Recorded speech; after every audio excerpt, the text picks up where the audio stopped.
And here we go. We are back for another Sunday night show. It is a mixed group here. It is a special episode tonight.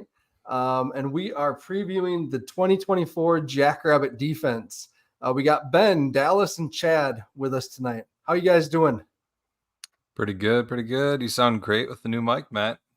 I have always had a mic. I just have a stand, so it's now in my face. Yep. Copacetic. Getting closer sounds great. No, man, I'm good too. I was texting you guys earlier. My son starts fall camp tomorrow, so I'm kind of nervous about that. But no, otherwise, just kind of enjoying the tail end of summer here, I guess. Just getting back from vacation, so went down to Iowa. Got to spend a little time with a former right guard's father. See Kurt Lickis a little bit down in Iowa. Had some good baked goods down there in Pella, Iowa. So everything's well. Hey, that's good. Glad you guys are all doing well. Before we jump into the defense, got to thank our title sponsor and then our show sponsor for our special episodes. So title sponsor, Kubota Dealers of South Dakota. You guys know both Chad and myself are Kubota fans right now. Just mowed my yard today. Chad and I were just talking before the show started, and we know we got to change our oil probably before winter gets here. For me, it's a 100-hour mark. Chad, I'm guessing you're going to be right around 50, probably at that point. So yeah, pretty close. Yeah. So we got to get that oil changed. And Chad, you haven't done it yet, and you probably will have no problem with it. But for someone like me, super simple, super easy. Ben could even do it. It's just something about it. So stop by your local Kubota dealers. There's 10 of them now in the States, I believe. And one right across the border in Iowa, right, Chad? That's the deal. Right across the border in Iowa. Yeah, they wanted to jump on. They forego being Iowa State and on board with that. So they're with us. They're on the South Dakota State bandwagon. Yeah. And so anyways, talk to them. They'll hook you up with what you need, whether it's large machinery for your farm or if you just have an acreage like us, need something a little smaller to help move snow and take care of your yard, that kind of stuff. So thank you, Kubota Dealers of South Dakota. And you might think that was a read, that they had that conversation about changing their oil before they got on, but no, they actually had that lame-ass conversation while we were waiting to go live. So that's they live it, breathe it, they're in it. And we also talked about hydraulic fluids, so change all your fluids and make sure you go with the authentic Kubota fluids. Yeah. Don't let Dustin Helton get in any free pub here. So, all right. Next up, we got to thank our newest sponsor, hot off the press this last week, Northwestern Mutual. Kevin Marshall, thank you. Our friends there with the connection last year with Alex's Lemonade Stand and Northwestern Mutual got us connected with them. So this past year, right, we know that Quentin Hicks, right, was an intern a summer ago for Northwestern Mutual. He's done playing football. He calls me this spring. He's like, Matt, how you sitting on retirement and life insurance and that kind of stuff?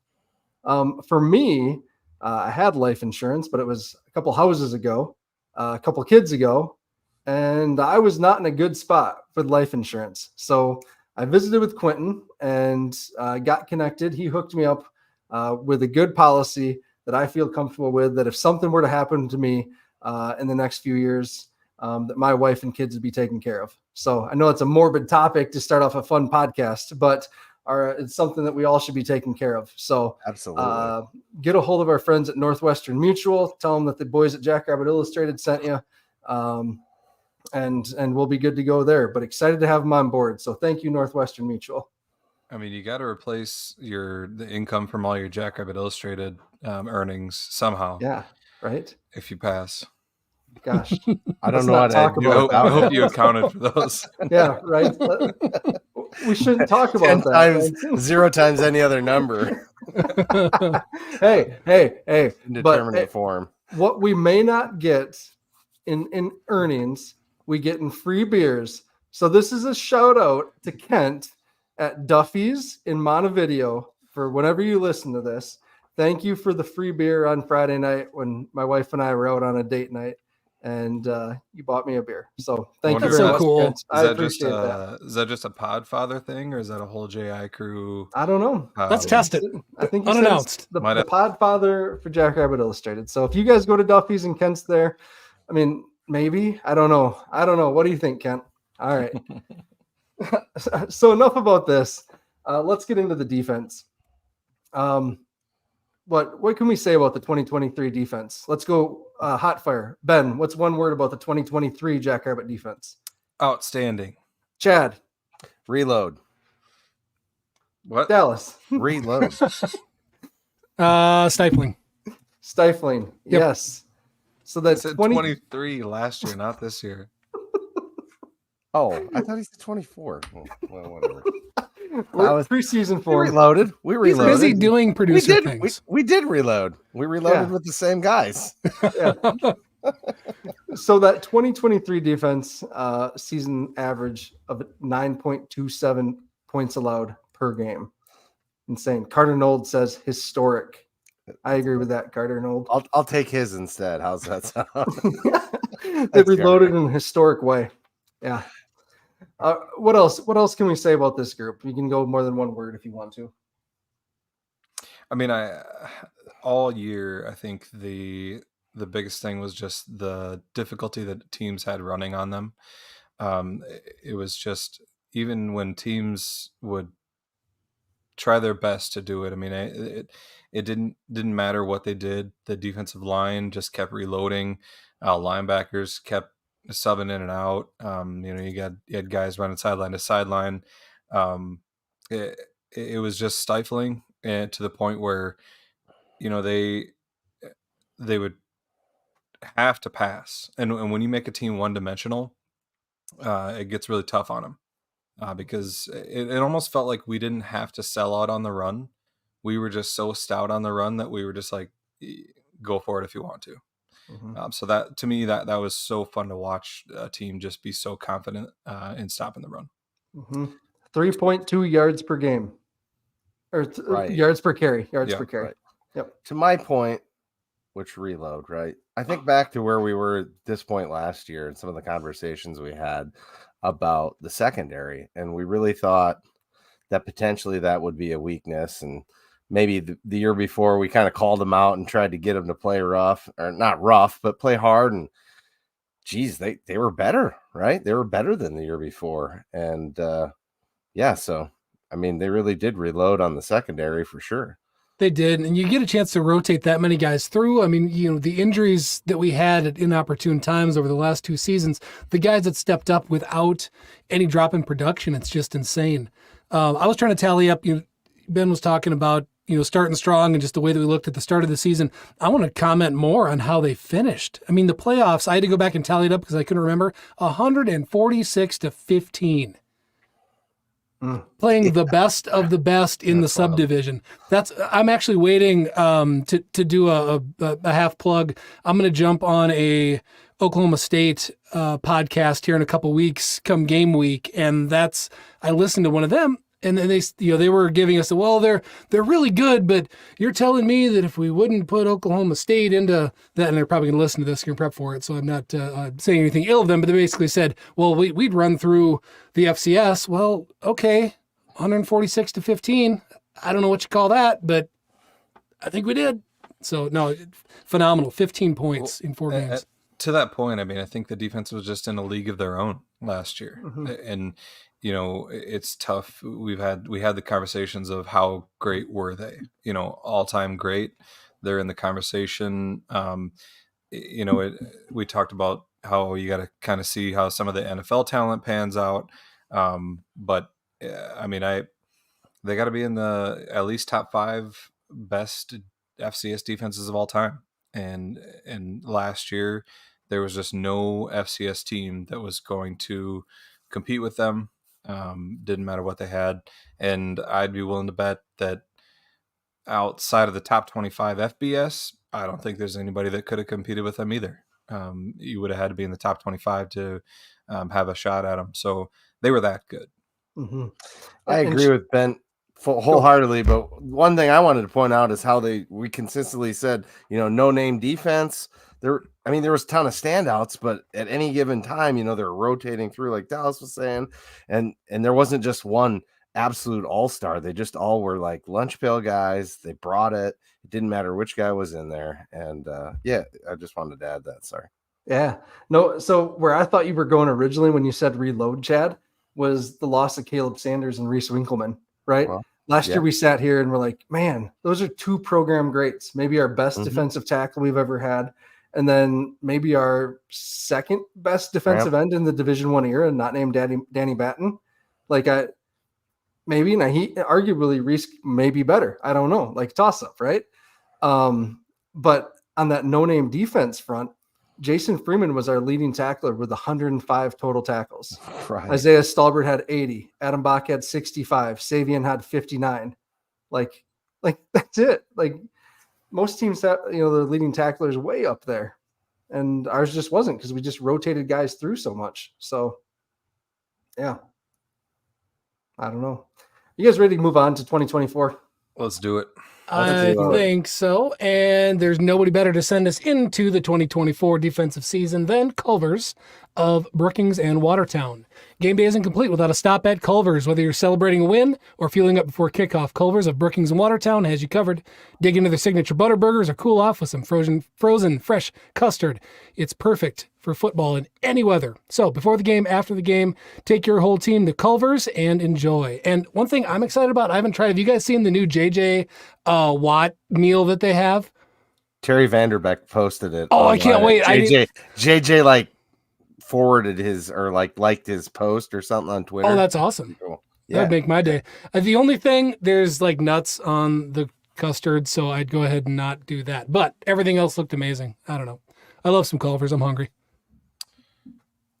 Thank you, ChatGPT, for that amazing. I put so much time into prepping today, Ben. I bet I put 2 hours into show prep today. How much did you put in? That's impressive. More like 2 minutes. Maybe Ben finally read my articles. Who knows? I mean, he did work on his mic level, so that's have cool. You guys heard how good Kobe Claiborne's going to be? Freaking good. All right, where are we going to start here? We're starting with the big guys? Yeah, Ben brought up Kobe Claiborne, I think that's a good spot to start. So this group, we'll just start right away with who's back, right? The faces we know. Zach Wilson's probably the most experienced defensive end that we have coming back. But even he has just been kind of a rotation player the last 2 years. But he is being counted on to kind of be the senior, the veteran leader this year. And we'll see if he can step up and fill those shoes. After that, at defensive end, it's a whole lot of new for the most part. Levi Vandenbos is someone that's out there. Actually, we'll wait. So we got Zach Wilson. We got Blake Peterson. We've seen him before last year. He played the first handful of games before getting shut down for the season. He's originally from Beersford, played at Iowa State, and then grad transferred back to SDSU. And then Randy Cumone, super athletic kid from Tartan up in the Metro, Twin Cities Metro. He's just been plagued by injuries. Kind of was looked at as a pass rush specialist when he committed. And unfortunately, injuries have just kind of derailed him, but he's supposedly healthy now. We'll see. But those are the three guys that we should probably all know. So you mentioned Randy K there, and I think in your article you said he's somebody we all can root for, and that's 100% true. So you've got Zach, and the thing that jumps out as we go through the list of the defensive ends, there's still a fair amount of experience. I mean, they've been in a lot of games. These aren't new guys, and then the couple that are new, I think definitely have the most upside as well. So I got actually much more excited, and I wasn't ever unconfident, but excited and confident in this group of DNs, the more that I dug. Mm-hmm.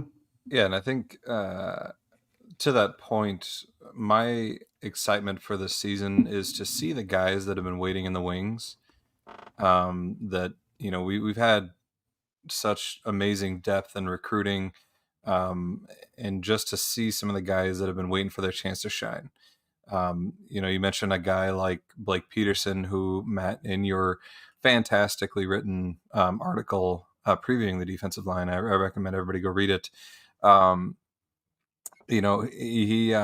He's had some injury issues in the past, and a guy that Iowa State was really high on to start, and a guy like that who's just been kind of waiting to shine, and it'll be fun to see if this is his year or if somebody else steps up. What's another thing again that's exciting is right now I think how it sits on the imaginary depth chart coming off of injuries. I mean, he might be third back there, but then if that's the case, you got him, you got Randy K, guys that have played.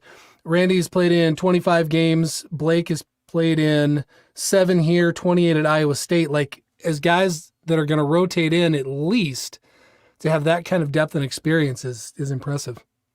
Yeah, I mean, it was honestly tough to keep track of who was all coming in on defensive line last year. I'd see a guy make a play and I'd be like, who is that? I'd have to look at the program and be like, that guy looks like a beast. Why doesn't he play more? Well, it's because we're so deep. And so, we've got guys to reload. And yes, reload will be a great word for 2024, Chad. Yeah. Hey, and a couple guys I'm really looking forward to, though, are Levi Vandenbos, mentioned him, Dawson Ripperda, and then Reese Kirshenman. So those 3 I'm pumped about. Those are kind of new faces. We've seen Levi Vandenbos just a little bit before. But when I was talking to Coach Bibbs about the defensive line, he compared him to Caden Johnson, who, Caden Johnson would come in 53 last year, just kind of a spark plug, play with a ton of energy, run through a wall type of kid, just very consistent and does everything right. And Bibbs kind of said that Levi is just like that. So he will definitely be part of the rotation. I'm just excited to kind of see what he can do out there. The next guy, right, is Ripperda. And everybody from Northwest Iowa that's seen him play, whether it's whatever sport, just absolutely says he's a freak.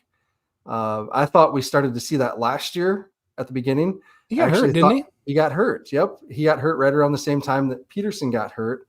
And I thought he was playing a little bit better than Peterson at the start of the year last year. I thought he flashed just a little more, in my opinion. So we'll see on that. Watching him up close at the spring game, and just seeing he plays with a different speed. He's just really quick twitch, and he plays with a reckless abandon that it's going to be fun to watch. Mm-hmm. Yeah, they told me that Northern Illinois was sad to lose him, as a transfer. It wasn't a transfer you can't play here. It was his decision to come back home closer and be closer to friends and family. So, that's a good thing, right? If we're stealing a recruit from a MAC school, I guess. Yep.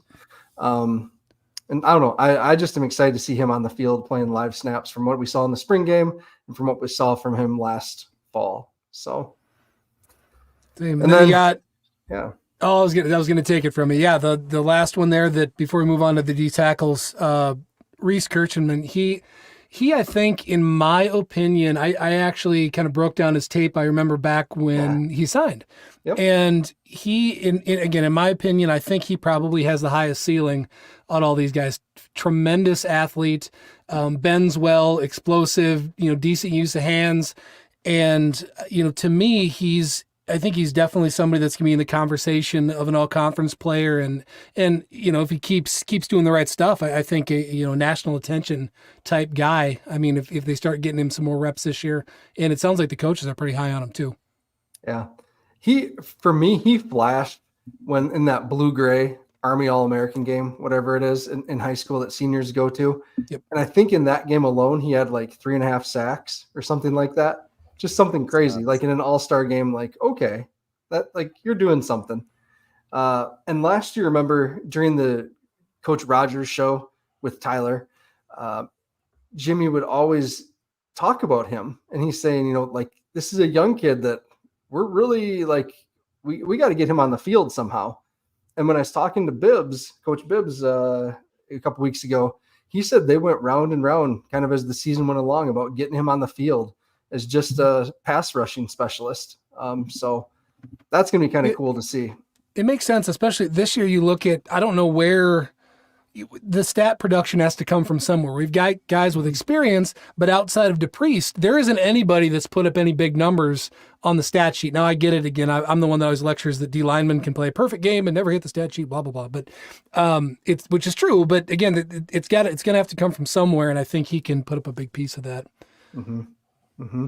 Speaking of Jared DePriest, he's one of the guys kind of been waiting in the wings. I mean, he's been definitely cycled in, but I'm excited to see him expand his role as a leader on the defensive line and see what he can do with it. I think he's just going to get more snaps, and I'm just excited to see what he can do there. Mm-hmm. He's got a lot of talent that he hasn't even tapped into yet. Exactly. You love DePriest. You're always high on DePriest, Chad. Yeah, so. Yeah, that's true. It helps that his dad's a cool dude and hangs out. That doesn't hurt. Hey, so I mean, whenever I think of Jared DePriest, I'm going to think of him murdering the Missouri State quarterback 2 years ago, right? and planting him in the ground and then doing his like bow afterwards. Like, ooh, that is awesome. That was when they were ranked number 5 in the country, by the way, Matt. In case you don't remember, right?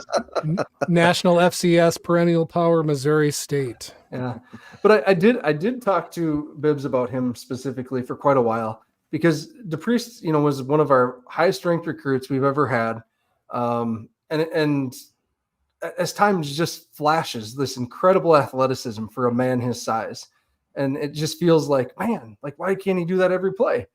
And it's not that simple, right? Dallas, you played in the trenches, but Bibbs believes that he does have that all-American potential because there's few people that are that close to 300 pounds that can move and bend how he can. And I think one of the highlight videos from camp, right, got posted.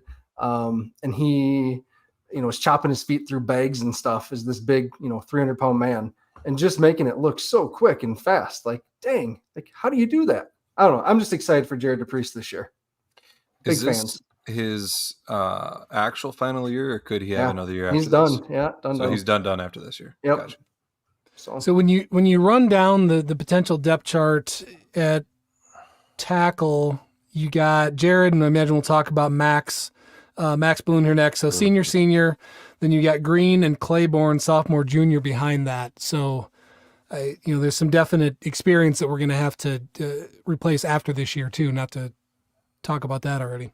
Mm-hmm. No, and we got some up and coming guys. I mean, I like what I'm seeing from Bryce Hawthorne. That guy looks like he's going to be an absolute stud too. It's Dallas's guy. Am I stealing your thunder, Dallas? Sorry. Yeah. No, that's all right. We got to work our way through. No, he's still young. He's still a young pup. Let's Matt, what order you want to go through here? I'll let you take it. Well, let's just talk about Max, right? Yep. So Max has been in the rotation for 2 years. I think the first time we saw him was the Iowa game, and we're like, Max Balloon, sweet, like because he had a good pressure on their quarterback, I think, early on in that game, and just showed some really nice things. Bibbs said he has just really taken on kind of a leadership role as a senior, a really stout run defender. So looking forward to that. He's a huge guy, right? Just a huge frame. Did he shift from defensive end to D tackle? I think he must have at some point in his career. I think he put on the freshman 40, if I'm not mistaken. But because we run size-wise, we got those guys 6'5", 6'4", 6'5" in the middle. They're what, 285, 290, but we do drop after that. So I'm curious to see how maybe having a little less size, unless I'm mistaken, behind them could be an issue at some point. Mm-hmm. Behind them, Logan Green is there. They've been high on Logan Green for a couple of years. I believe former walk-on Green is. Again, a really stout, strong guy. Multiple coaches on both sides of the ball said Logan Green's the strongest guy in the team, pound for pound, besides maybe Angel Johnson. So that's awesome that Angel is right there as well. But again, super strong hands. Logan has a big wrestling background. He's going to be impossible to move off the line of scrimmage, they're saying. So that'll be fun to see too. So I'm looking forward to actually seeing Logan on the field a little more this year. I just think he couldn't get into that rotation last year very much. Yeah, he didn't. That talking about last year's rotation again. Talked about some of the the rotational defensive ends still playing a ton of games. I mean, really off of Jared and Max, there's not much coming in that's been on the field. And then the other thing too that could take a little bit of a few games to get him up to speed is when you move back on a defense in your safeties and your linebackers, which we'll get out here in a minute. Those guys typically have been on the field on special teams for the first couple of years, whereas a D tackle probably isn't. So all that stuff does add up. Yep. And Aaron Wolfkale has as well. He's been on the field quite a bit. Or maybe not quite a bit. That might be an overstatement. But he has been part of the rotation at times. And he's twitchy. He just has some injury. He just has some injury history with Aaron. Yeah. So he's one of those guys that would come on the field and he'd make a play, a flash play, and I'd be like, who is that? Yeah. Because he just, he didn't have a whole lot of tackles and wasn't on the field a whole lot. But yeah, he's another guy that, probably has a lot of potential. Just got to put it together for a full season. For the record, Logan is much bigger than I thought. He was listed at 6'4", 290. In my mind, he was shorter than that. So I am sorry, Logan. Please don't beat me up. You're a giant man. Okay. All right. Ben, want to tell us about Kobe Claiborne now? Oh, he is a transfer from D2 powerhouse Northwest Missouri State. He's got the ability to play inside or outside depending on the situation the defense is in. In 2 seasons for the Bearcats, Claiborne had 50 tackles, 15.5 tackles for losses, 10 sacks, and 2 forced fumbles. Bibbs, who is the defensive line coach, said that he is very intelligent and has picked up the defense quickly. What he lacks in length, he makes up for with power. And if you like that, read off, check out Matt's defensive line preview on JackrabbitIllustrated.com. Wondering where stat production is going to come from. I mean, he put up numbers last year, so it is very possible that's going to translate. I actually was in line with his dad at a camp this summer and met him. Very nice guy. He was not familiar with Jackrabbit Illustrated. I told him all about it, so hopefully he's listening to this. Nice. Yeah. When I talked to Bibbs again, it'd been basically, watching, from their windows or tape or whatever they get to do summer stuff. Because Kobe didn't get to do spring ball. And so it's watching tape of him at Northwest Missouri State, and it's having the proper amount of hours and meetings that they get to have. And Bibbs is really excited about him. And since then, I think Borg has mentioned him, right? And the Brookings Register guys have mentioned him, and Zimmer's mentioned him as a potential standout, breakout kind of guy. So where there's smoke, there's fire on that one. He could be fun. So agreed. All right. And then Bryce Hawthorne. Dallas, you want to talk about Bryce a little bit? Sure, I would. I picked him as a breakout player. I tweeted it out the other day. Really like the way that he plays. He's quick off the ball. He's powerful. I think whether it's this year or next year, what impressed me with him between just some of the snaps that we've seen and the spring is I forget if I said this before, and I struggled maybe to spit it out without it sounding like a backhanded compliment, but you could see when he got in, like how physical and how good he was, but he was like, as you between it, when you're 18, when you show up, and when you're 23 or whatever, when you leave, there's a level of grown ass man that comes into play at some point there. He obviously wasn't there yet, right? He still looked like he had that next level of maturity, and to have the speed and the strength and the size that he had while still having a bunch of room to mature into that frame, like that to me is what was like, oh my God, this guy's going to be unbelievable. And we've seen some flashes of that. So I think he's going to be absolutely great. I can't wait to watch him. When you mention and talk about growing into a man, I just realized I'm the only one on the show without a beard. And like, there's a pretty good glow coming from, I got some extra if you need, Yeah. For the record, I couldn't grow a beard till I was like 35. I apologize to my son for that one. Yeah. Well, just hit 37, so maybe next year. Don't worry, you'll be 40 someday. All right. Good question here from Pat. Any talk of Marcus Hicks going back to the defensive side of the ball? I have not heard that, and I guess from the videos I've seen in pictures I've seen, he's been in the offensive line drills. Has anyone else noted that? Or Dallas, what are you doing? Freaking it's You hot, look dude. like I'm in you're this little. That's Well, not what it looks like, my Oh, looks friend. like I'm you're- sorry. You hotboxed yourself. And you're Oh, trying to get no. rid of it. No, I'm trying to cool it off because I don't have a This fan is in here. B-team shenanigans No. here. I Oh mean, my you can leave it gosh. open. I've We done don't this. care. I've done that. Well, no, but it doesn't like the air just sits. It doesn't. I can't feel it, and I don't want a fan because it's loud. I've done this almost every show that I've ever done. I've seen you open it, but not like back Oh and forth. no, I've done that. See, I'm sweating. oh gosh. All right, All right. what were we talking about? I don't know. We're at That's half an good. hour in, and Ben's derailing Bryce us. Hawthorne, and somebody needed to talk about. Oh yeah, Covey. Marcus Hicks going back to defensive Yeah. side. No, last I heard, he's competing for a starting job on the offensive line. Yeah. Yep. All right. Let's move on to Cubbies. Ben, want to talk about Cubbies? Yeah. Check out. No, by the way, check out this sweet Cubbies T-shirt here. It says "Scared Money Don't Make Money," which is the name of our podcast and what Jimmy Rogers said one time. But yeah, Cubbies is the place to go in Brookings for a sports bar experience. They do have amazing nachos. I wish they would have kept the Italian nachos. We'll Maybe see make 'em this bring 'em year back. if we get a campaign going. No, seriously though, they have amazing food, great place to watch any game you're looking for, and a great spot to watch Jackrabbit sports.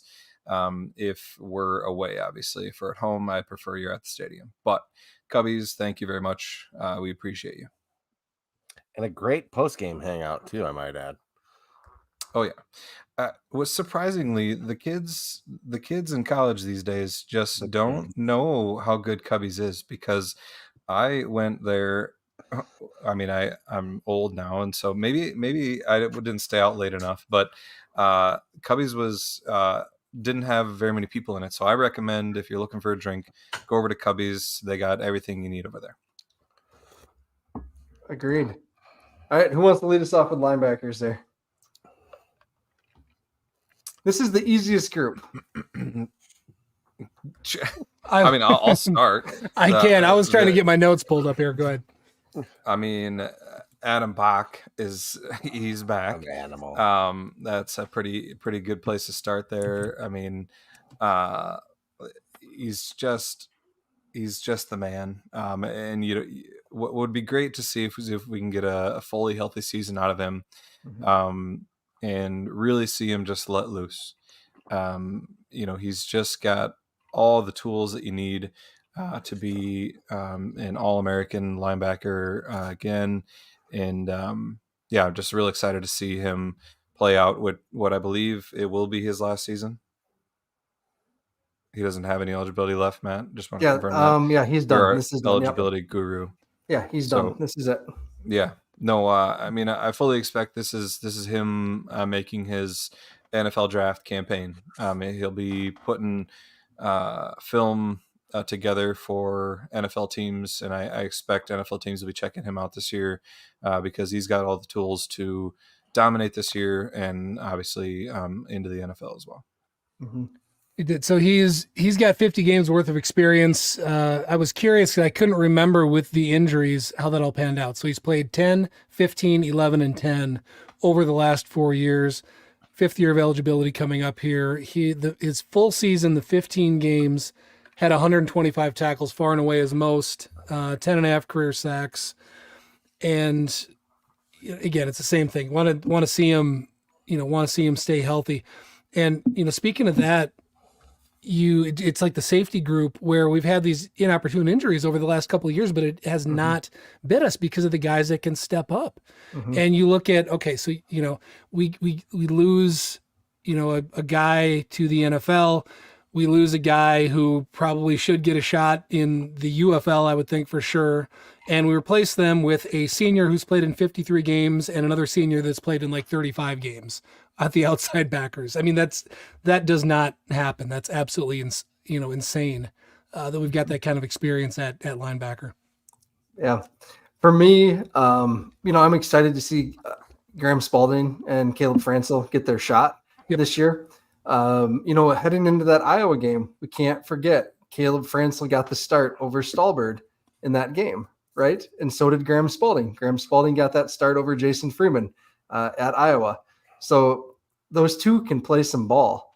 The thing that's held Caleb Franzel back the last 2 years is his health. And Coach Bobbitt said he is healthy. He got his stuff cleaned up in the offseason. He's good to go, full tilt. And man, if we can get him and Bach running next to each other, that is a lot of speed at the linebacker position right there, just in those two. And we know what Graham Spalding can do, right? We've seen Graham Spalding, the physicality he brings for 4 years, however long it's been. So, and he's kind of battled injuries too, So Yep. even though he's started 53 games, he's battled injuries and still been an absolute beast. So, So I'm curious. Do you think we're going to see the exact same, schematically the same defense that we had last year? Because Stallbird was such a Swiss Army knife, and I know you like to use that for for H-backs as a description, but he's somebody that you didn't have to switch into a nickel package very often because he could get out in space and he could be a slot corner essentially with the way that he could run and move. And I'm curious if we're going to have to move around more than that this year. So it wouldn't shock me if we do some sub packages that are a little different this year. But when I talked to Menage, this will come up in safeties. Pete Menage is the safety coach. He said that majority of the time it was Tucker Large that was dropping down, taking the slots. Really? And that Tucker didn't get enough credit for that as a defensive player. And I know exactly. So that really surprised me when he said that. So I'm not as concerned. I'd have to go back and watch some more tape again to actually confirm that, but I'm just trusting Pete in that way too. Yeah. So, yeah. I guess I didn't see it that way either. Probably Maybe knows I just better assumed. than us. yeah, exactly. Right. A little bit. So I don't know. But I do think there's going to be some opportunities. We kind of have Carter Knoll just said the guy I'm just going to talk about right here, Dayton McGoy, that they think Dayton can play either Sam or Will, either side. Dayton has a ton of experience too. How many games does he have, Dallas, in his career? 43. So again, to have a senior, backup, and all these guys that have sat around and waited for their turns. I just want to make sure that we consistently call out and appreciate that they stuck around. We've had guys playing special teams reps, waiting for their turns that could have transferred and started for 2-3 years somewhere else in the FCS, and they didn't. And to me, that's one of them where he could have gone out and chased, but he stayed, stuck with the program, took the opportunities that he had. And I hope Dayton has a great year. Yeah, especially with him. I mean, looking at his history of games, weren't the majority of his games pretty early on? If I remember, 2 years ago. 2 years. Who gets dinged up? I remember him like at UND, NDSU, those games. Graham Spalding got hurt, right? Spalding, yeah. He got the concussion. Wasn't that up at UND? I thought that's what that was. Anyway, he did play quite a few games there for a stretch. Yeah, played quite a few games, and for him to be humble enough to have guys get healthy again and fill that backup role again, like you said, just kudos to him for sticking around, and really like to see him shine this year. Yep. And shout out to his dad, Preston. We know you're listening somewhere, probably Preston. So Yep.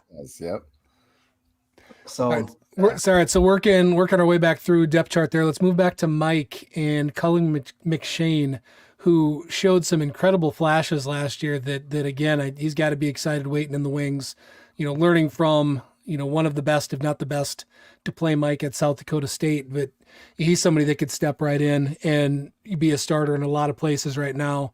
And if he does need to rotate in for any reason, I don't think we see any kind of drop off in production. Yeah, it's really interesting right now, this competition for this number 2 Mike spot between Cullen and Joe Ullman. Cullen's there we are, Preston. Cullen is a super good athlete out of Iowa. It's just taken a little bit for the defense to click for him. Where it sounds like for Joe maybe doesn't have the same type of athleticism, but has just really worked hard, been really diligent about getting down the scheme.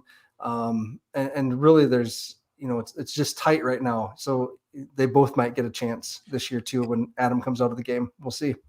And if I'm not mistaken, Joe, he's a former running back and hadn't really ever played linebacker, right? So he's going to only get better as he gets more reps, I would imagine. Yep. So we'll see. That's going to be interesting. That's just an interesting backup spot, right? For sure. Because I don't think Adam Bach's the preferred starter. We know that, right? unless sweating it out. Yeah. When you're that good. Right? Yeah. He's all over the field. Yeah. Matt, tell me about Bryce Johnson. That is someone I really don't know much about, other than a sophomore, and he's played in all 15 games last year. Yeah, so I love Bryce Johnson. You got when Jimmy talks about him, Jimmy calls him a cyborg, just because he's 6'3", 6'4", cut, 215, 220, just looks the part. Former Colorado State commit. That when Jay Norvell went in there and pulled all those scholarships, he was one of the kids that had his scholarship pulled. Came and visited Brookings. It was a great fit. Committed almost immediately, if memory serves correct. But just someone again that has had a lot of people in front of him. He's going to be a different looking type of what is that? Sam, right? Yeah. Yeah, you haven't listed as well. He's going to be a different looking type of Will, because put him next to Jason Freeman, who was 5'10", 5. That's generous. Yeah, I think that's generous. So, and he's pretty dang fast. So we're going to see. I really like Bryce Johnson, but he has some pretty good competition from a new name that I learned about doing these interviews in Hudson Metcalf. I've been waiting to hear about that one too. So Colorado State Pueblo? I thought it was Mesa. Colorado Mesa. Okay, thank you. I thought you had him as a will linebacker. Yeah, he's a will. He's a will. Yeah. Yep. Okay. He's from Alaska, which that's unique. The Alaska connection again. But they said he came in and just was really impressive all summer. It was just a position they wanted to add someone with some experience. So when these seniors get out of here after this year, they have someone that's been on a college football field before. And they really liked him throughout the summer. And again, I think Zimmer brought him up, didn't he? In one of his I did articles? not see that. So I thought Zimmer brought him up once as someone that's like, interesting.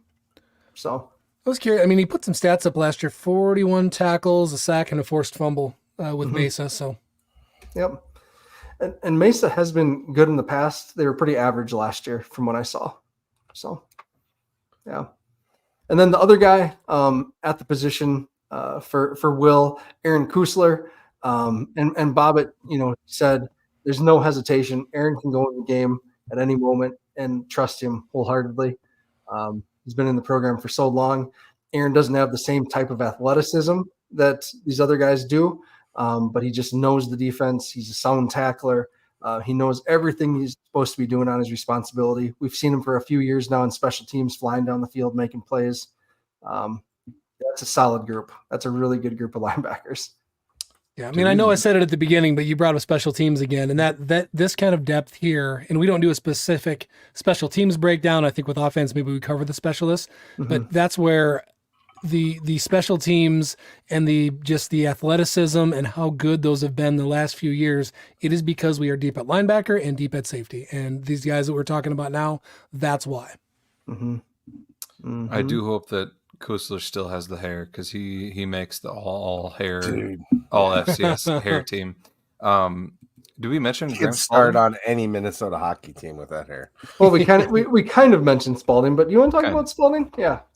I guess, I mean, it's kind of crazy he's still here. I mean, it just seems like he's played so many games for SDSU. But yeah, he's been a guy that's been around a long time, got a lot of experience. Yeah, I mean, it'll be, it's so nice to have a guy like that in your back pocket to be able to rely on at linebacker.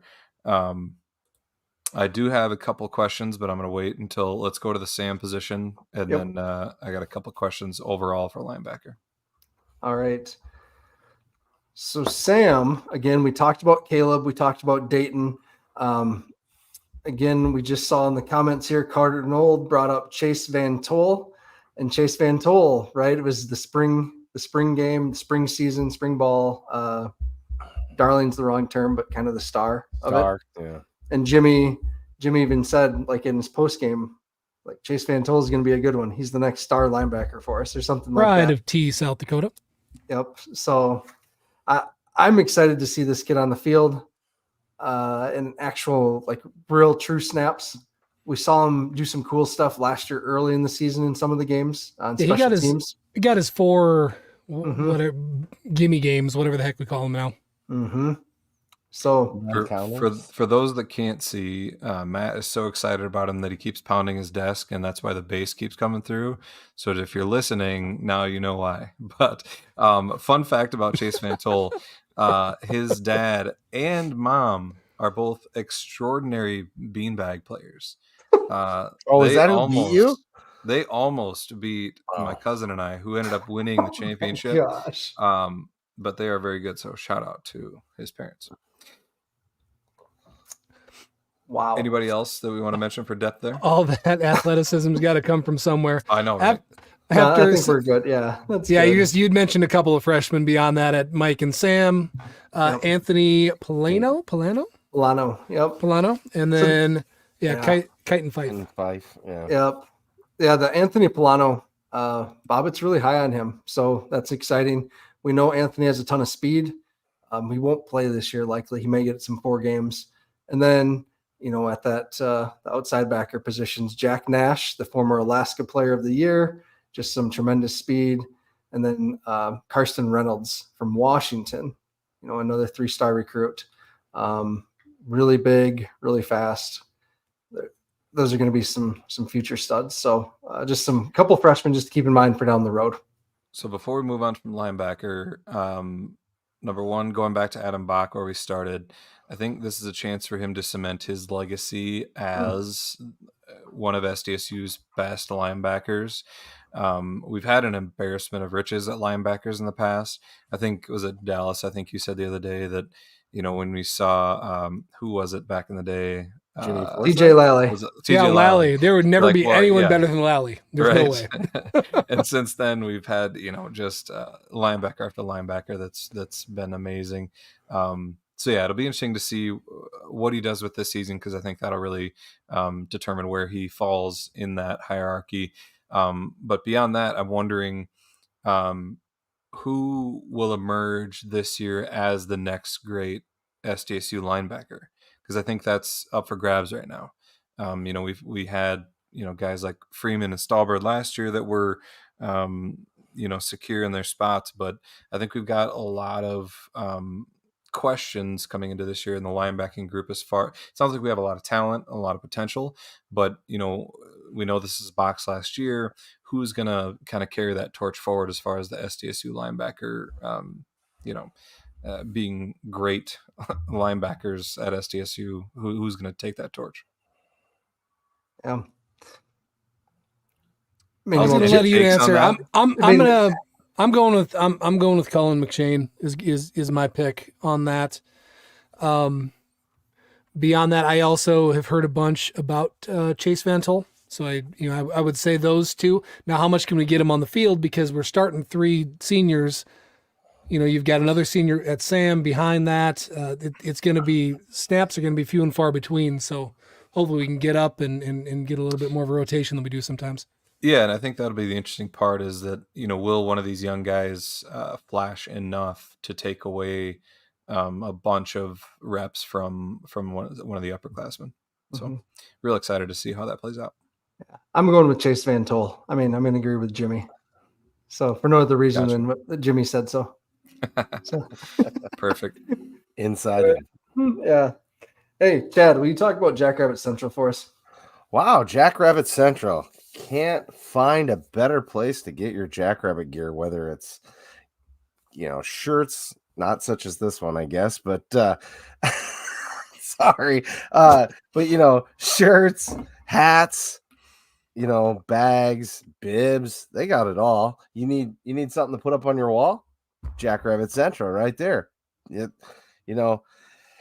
Outside of anywhere else, they have the absolute best gear and the best selection.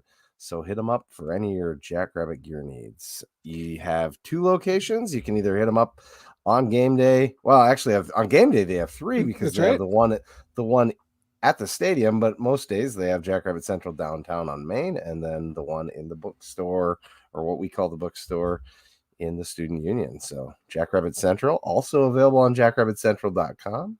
You can have your gear shipped to you if you're not local. So check them out. Thank you, Chat GPT, for that read. No, That one was not ChatGPT. no. Just I'm kidding. sorry, I'm wearing the wrong shirt. That was- I grabbed it, fully expecting it to be one of my.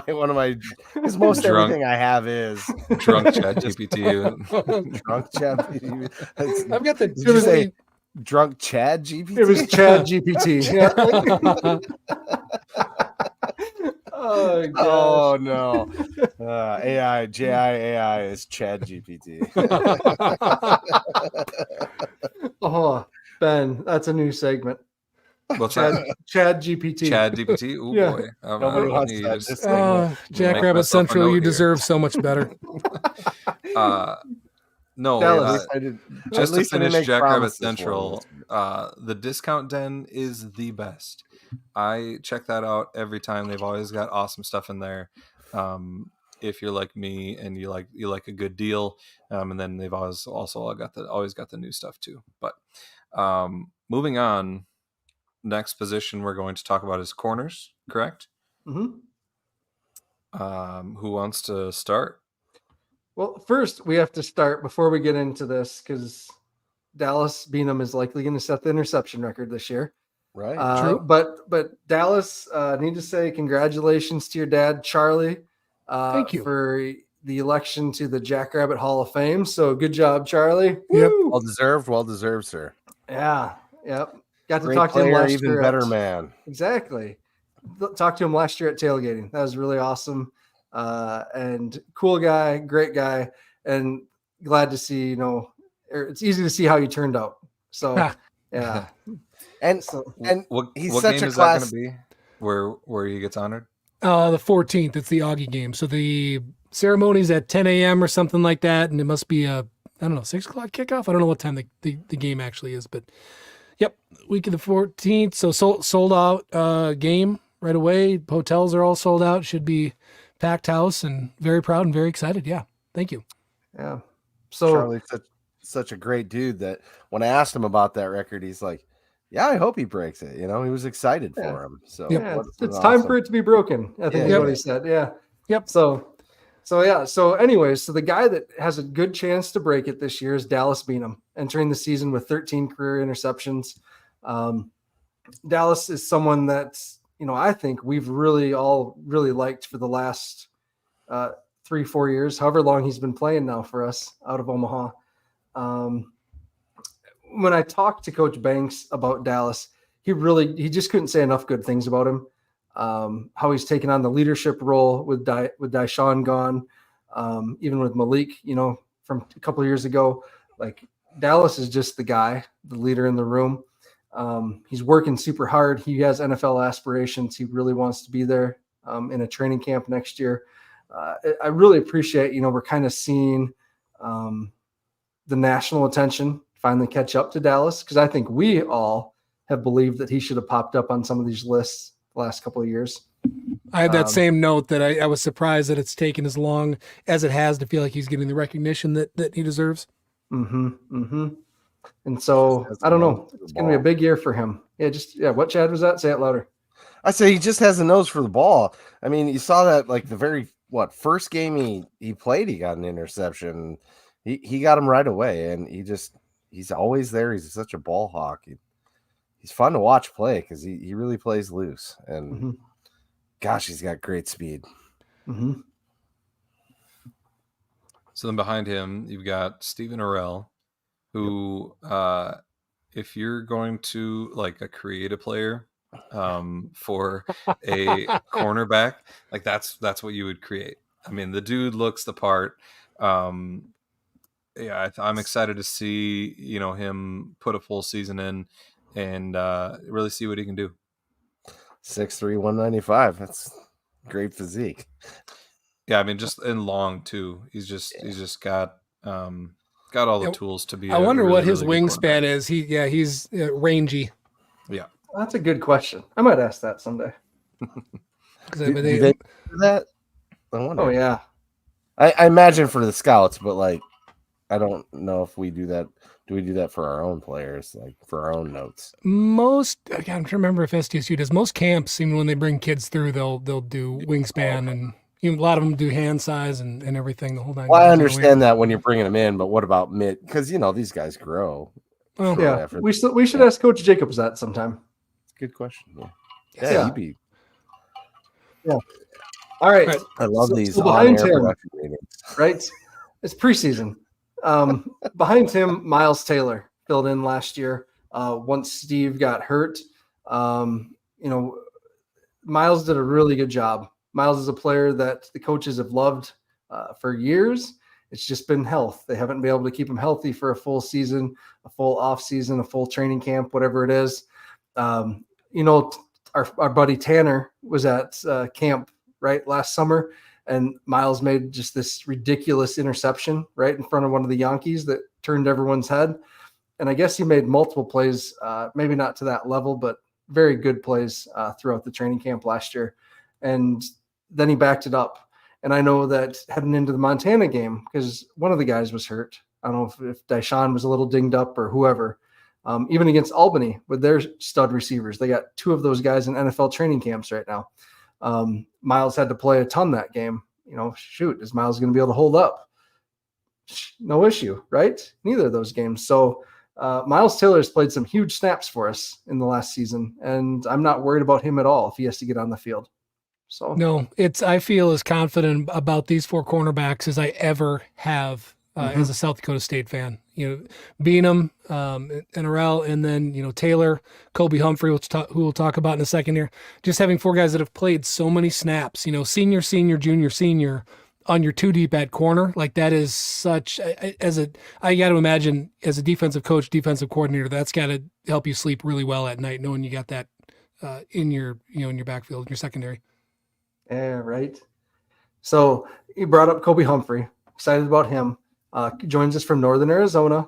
Had a nice career in Northern Arizona. Played 2 years of actual ball down there. Played 4 games last season before stepping away from them. Just knew it wasn't working. And so I'm really excited to see Kobe. He looked good in the spring game. Physically, he really looks the part. In the Big Sky, that's a pass-happy conference. He knows how to hold up in the passing game. Banks said that he worked his butt off this winter, this spring and summer with Coach Jacobs, and has really got himself in terrific shape. We'll see what that looks like, I guess, here in a few weeks. So excited about Kobe Humphrey, I guess, to add to the room. Anyone want to talk about Jalen Lee or Aiden Dotterman? I feel like one of you guys is fans of both. No? Definitely worth talking about either one. Jalen Lee, it's surprising to me that he's only a sophomore because I feel like he's been around for so long. I don't know, hearing different things, but he only played in a few games, but excited for him to start getting a few more reps because he's going to have to be ready to step up next year. Aiden Dotterman's, played quite a bit of ball. That's somebody too that I can't speak for the coaches, but I got to imagine if he needs to be on the field, nobody's going to be scared of that either. Right. Mm-hmm. He's played some big snaps. And then names you had below that, Abe Hoskins. Mm-hmm. And how do you say Noah's last name? St. Just, I think. St. Just. He's Canadian, so I'm guessing there's some French in there. It's probably metric. I got to look up the. Freedom. Have you used on the website, actually, if anybody's ever wondering how to pronounce a name, they've got a handy little thing where the guy actually says their own name, so you know how to pronounce it. And I've not done it for Noah, and I should do that. Oh, I was really hoping you were going to do it so we could hear it. Shoot. All right. So a couple things there. I was trying to drag out what I was saying to find his name, but I couldn't do it long enough. I tried really hard. So the Aiden Dotterman, right, has played a lot of snaps for us, especially on special teams over the last few years. I really think he is the next big thing once these older guys move on next year. A lot of potential. Banks said that for him, it's really just about being consistent, week to week, play to play. He has all the talent there. Uh-oh, we're getting some feedback all of a sudden. Dallas is trying something. Here, I did double check. It is Noah St. St. Just. Juiced, Montreal, Yeah, Canada. he's there. You got it. Noah St. Juiced, There you go. Montreal, Canada. St. Juiced. I was trying to do that too, and it gave feedback. Sorry, guys. That is pretty cool that you can do that. I did not know that. And that sounded like their actual voice saying it too. It is. Mhm. Yeah. Cool. That's cool. All right. And Jalen Lee, Abe Hoskins, and Noah then, they just need to stay healthy, right? I believe Jalen and Noah both missed spring ball with injuries. And Abe has been on the roster now for a long time and hasn't stayed healthy, but he did stay healthy this spring. Tremendous athlete, tremendous high character player is what Banks said. They'd love to get him on the field this year. And if he's healthy, he'll play at some point. So, yeah.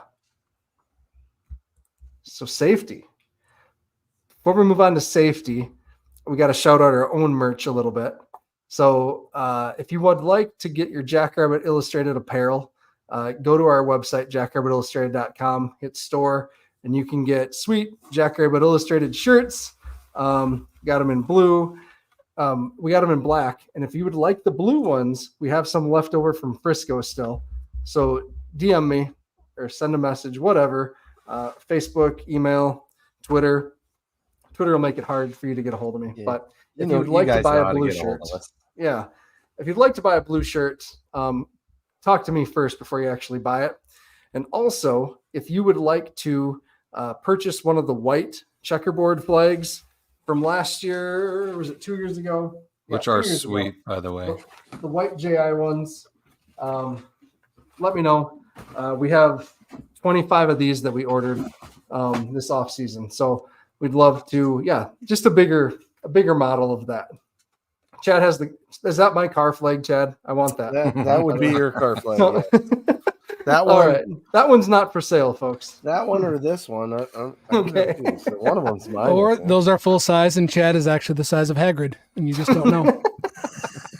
Yeah, Dallas. That's a running joke Dallas has for those that don't know that I'm actually Hagrid. That's awesome. All right. Safeties. Take it away, guys. I mean, it sounds like a group that Jimmy's real excited about. The whole team's real excited about. You talked or you kind of read some of the stuff that Zimmer puts out. He really hypes the safety group up, and the stuff that Matt puts out, of course. But it's a deep group. It's going to be tough to get all these guys snaps. I mean, because we've got so many weapons at the safety position that, I think like Matt alluded to earlier and we've done in the past, you're going to see more than two safeties on the field at once in multiple packages. So, I guess we can start off with, the two seniors, Kale Reeder and Colby Herter. These are guys again that it feels like they've been here for quite a while. Is just to clarify, is Reeder, is this his actual last year? Yeah. And does Herter have one more potential, or is he gone too? Because he played as a true. Yeah, so they're Okay, both gone. so they're both gone after this year. But yeah, both have contributed a ton, and both super consistent. Behind them, there's a bunch of young guys that we'll get to as well. But these two guys, I mean, if this is, what we had, and that was, kind of it with not much behind them, you'd be happy. Mhm. But we have an embarrassment of riches at safety. And I'll let somebody else take on from there. Who's going to talk about the All-American? Tucker Large. Yeah. Hey, I had a unique Tucker Large moment the other day. I'm sitting talking to Kibby McCormick at her place of business, and somebody come up and took my plate, and it was a lady who I had never met, and I just talked to her briefly, and she says to me, "Do I know your voice?" And I was like, maybe. She's like, are you Jackrabbit Illustrated? You're Chad. And I was like, holy cow. Yeah, I am. What a nice lady. Wonderful. I could see a lot of him and her when he gets interviewed. He's a great interview. She was great to talk to. And So it was Tucker's mom? Yeah, it was Tucker Large's mom. Okay. Yeah. Sorry, I didn't clarify that enough. My bad. Yeah, man, he's so good at this position. We're so lucky to have him coming back again after this next year, as far as I understand. And he's so fast. Yeah, I think he's returning punts again, is from what I understand. So can't be more happy about that either. Yeah, so. same. And the first few times he returned gave me heart palpitations because I'm typically really conservative when it comes to returning punts, right? Like I'm the guy yelling, "Get away from it," from the sideline. But he clearly has shown that he can do that, and there is no danger in it. And in large we trust with his decision making back there, because God, he's fun to watch. It's kind of the second coming of Paul Anundson when it comes to punt returns. Yeah. Right. Yeah. Right. Fearless. I mean, the cool thing about Large is obviously that, and the ironic thing is that he's not a very large person. Yeah. And, you see him out there and you're like, what is this kid doing out there? He's not going to make a big impact. And then he's just like one of the most explosive players on the field. He's got so much packed into a small frame that, like we said about Dallas Beanham, Tucker seems to have a nose for the ball. He seems to always be around the play. Even if it's not his guy making the catch, he's just in the play no matter what. So again, awesome to have him as, number 3 on the depth chart, whatever number he's going to be. I mean, one of the top 3 guys. It's just, again, an embarrassment of riches at safety for us. Mm-hmm. And, same kind of thing, Ben. When he played in 2022 and he was filling in at linebacker and he was playing some safety, and he ended up end of the season like all newcomer team for the Valley. And I'm like, I don't get it. And I mean, it's just the same thing. He just doesn't necessarily look the part, but man alive, when the play goes live, it's crazy. He's easily one of the best players on the field. It's hard to believe that he was a walk-on, right? He's on scholarship now.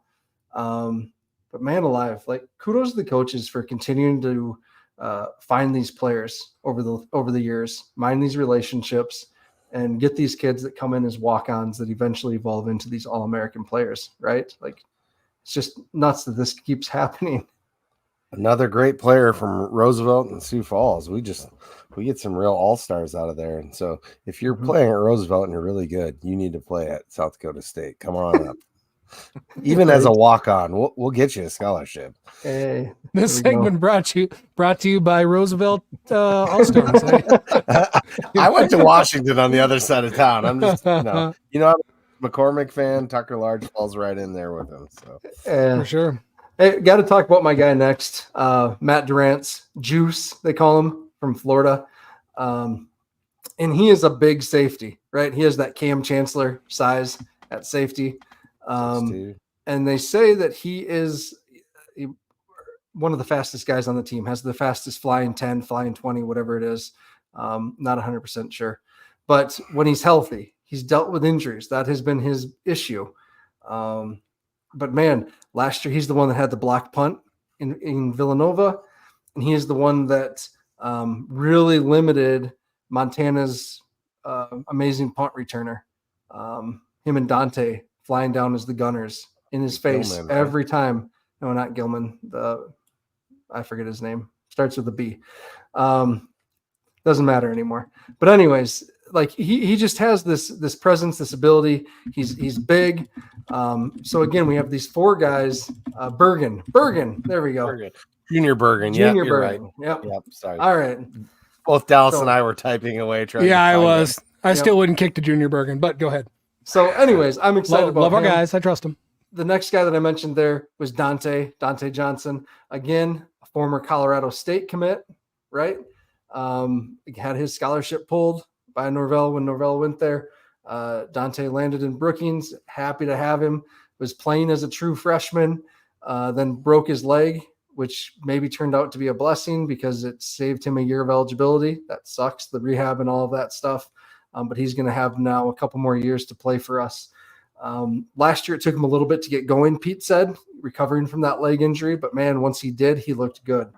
I know Pete feels like any of these guys could start in many places across the country, and Dante is definitely one of them. Very talented, very good spring.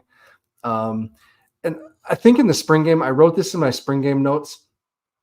There was a pass across the middle that, I forget who threw it across the middle. And Dante could have just leveled the receiver, like knocked him out. It would have been a knockout blow, probably a flag at some point, but he pulled up and didn't hit him. And I think it was Dane was the receiver. Didn't hit him, put his hands up, but you knew that he was there. He could have delivered a devastating blow, and in a game he probably would have.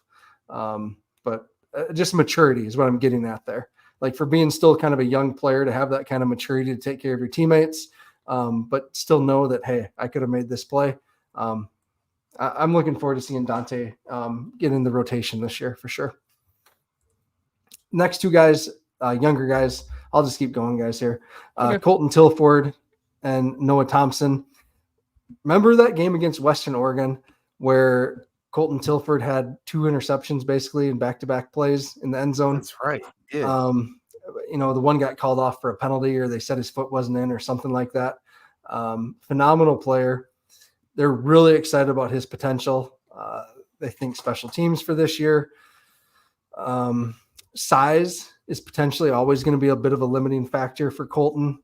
He's a little smaller, on the smaller side, even smaller than Tucker.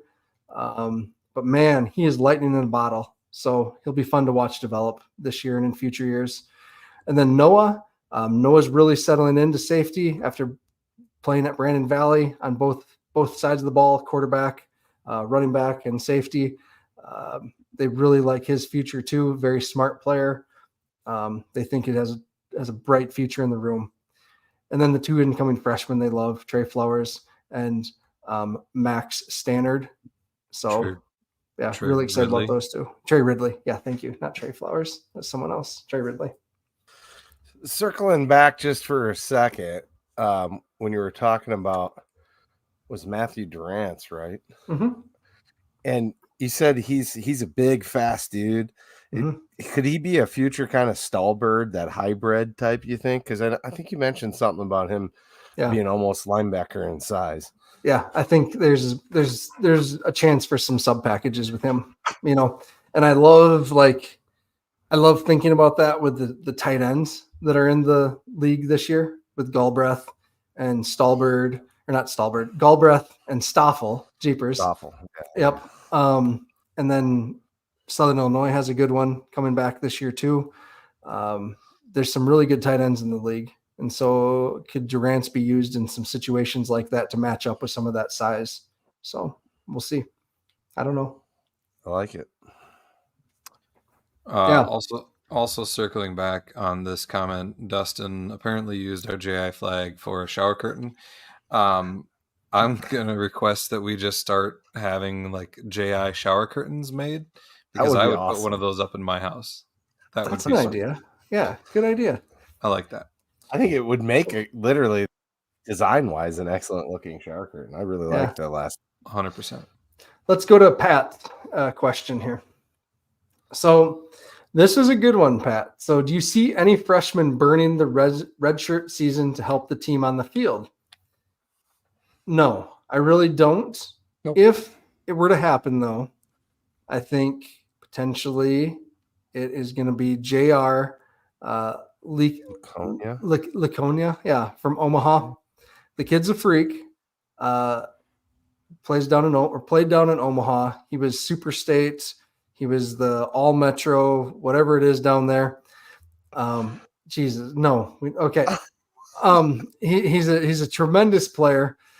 And he has a really bright future. defensive end is just that position where injuries have kind of racked up over the years. We know it's physical. We don't necessarily want a freshman to be playing along the defensive line, but he appears ready. Well, it's that, and then also just the way that we rotate them too is where that would lend itself to potentially burning a red shirt, and still getting some production out of somebody, but not having it be a waste because they're going to get enough reps. You look at every other position, Pat, up and down the defense, and we're 2.5 deep at every other position, right? So it doesn't mean that something couldn't happen, knock on wood, but it's highly unlikely. And even once you get into the linebacker core, we covered a couple guys that could play multiple positions there. So that in itself just makes it highly unlikely. Now, again, at defensive end, we've rotated as much as 3 deep at all 4 positions.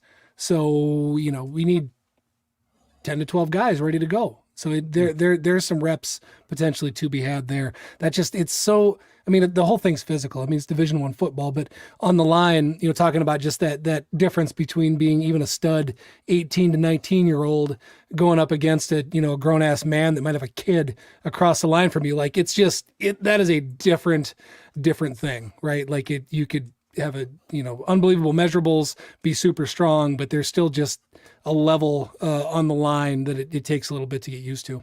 Mm-hmm.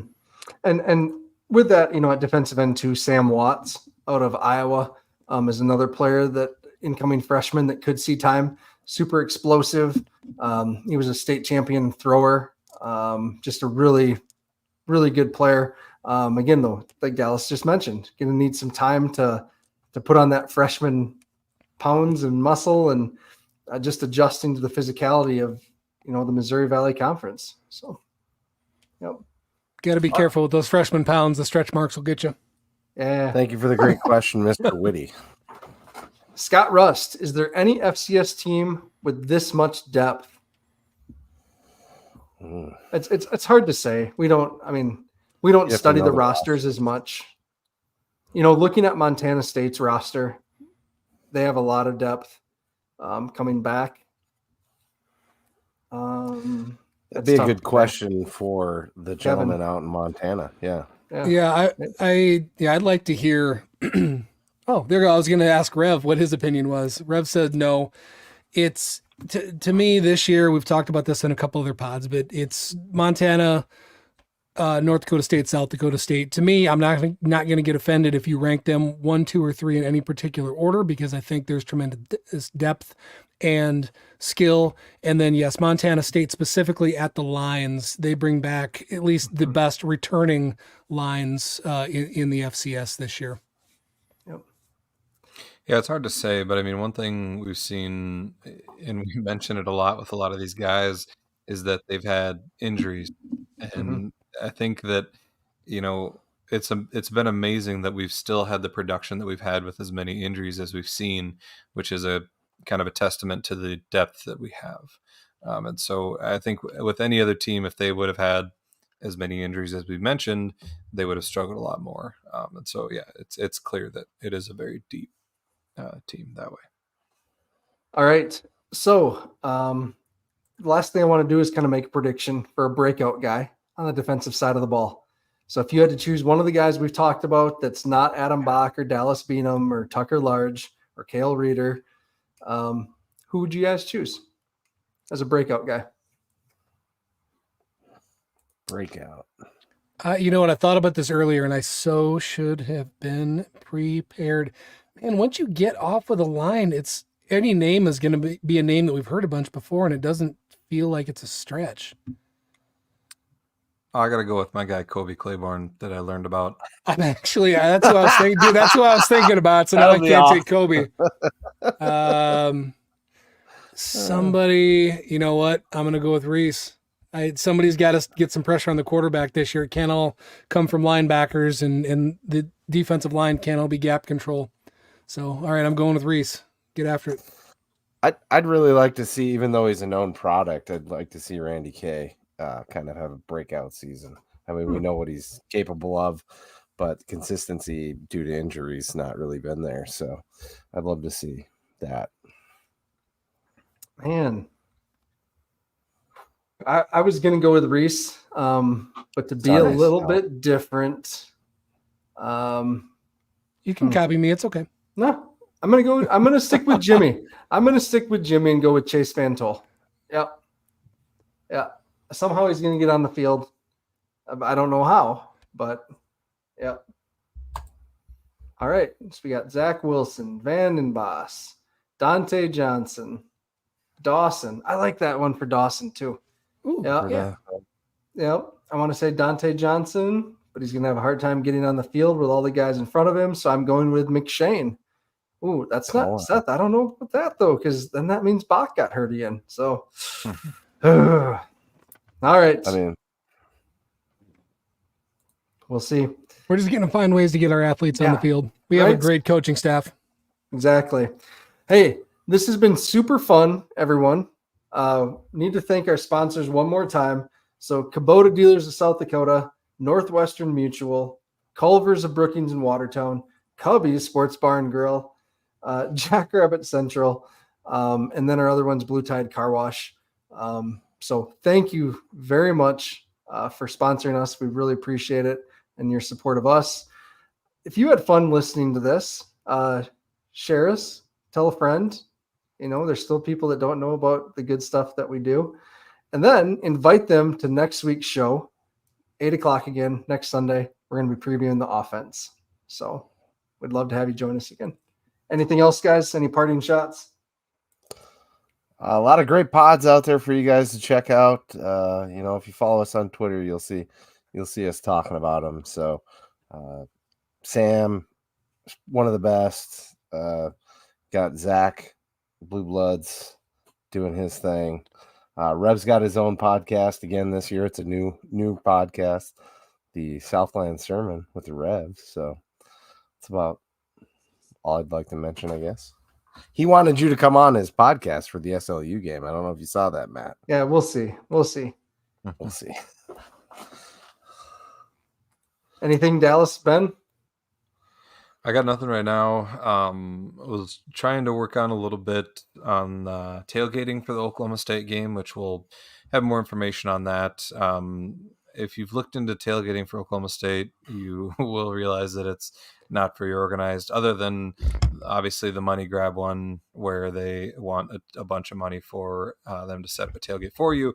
Our plan is to find a spot that will generally some of us will be at, and we'll encourage anybody that is going to meet down there to meet up with us and tailgate together. But we'll have more details on that to come.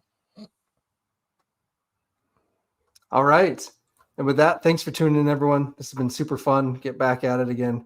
With that, go big, go blue, Go Jacks. Jacks.